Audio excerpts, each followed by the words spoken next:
বুধবার ভোর থেকেই বজ্রবিদ্যুৎ সহ অতি ভারী বৃষ্টিপাত হয়েছে কলকাতায়। সোম ও মঙ্গলবারের মতো বুধবারেও কলকাতার দিন শুরু হয়েছে মেঘলা আকাশ আর বৃষ্টি দিয়ে। সোমবার থেকে দক্ষিণবঙ্গের সব জেলায় দফায় দফায় বৃষ্টি চলছে।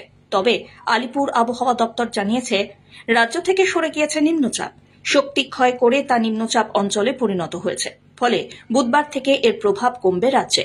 জেলায় জেলায় কমতে পারে বৃষ্টিপাতের পরিমাণ। তবে বৃষ্টি একেবারেই থামছে না এখনই। হাওয়া অফিসের বিশেষ বুলেটিন বলছে, গাঙ্গেয় পশ্চিমবঙ্গের উপরে যে নিম্নচাপ ছিল তা শক্তি হারিয়েছে।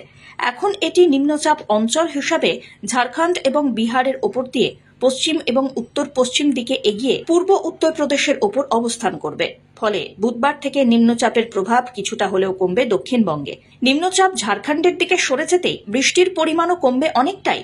তবে বৃষ্টি এখনই পুরোপুরি থামবে না। Bureau report.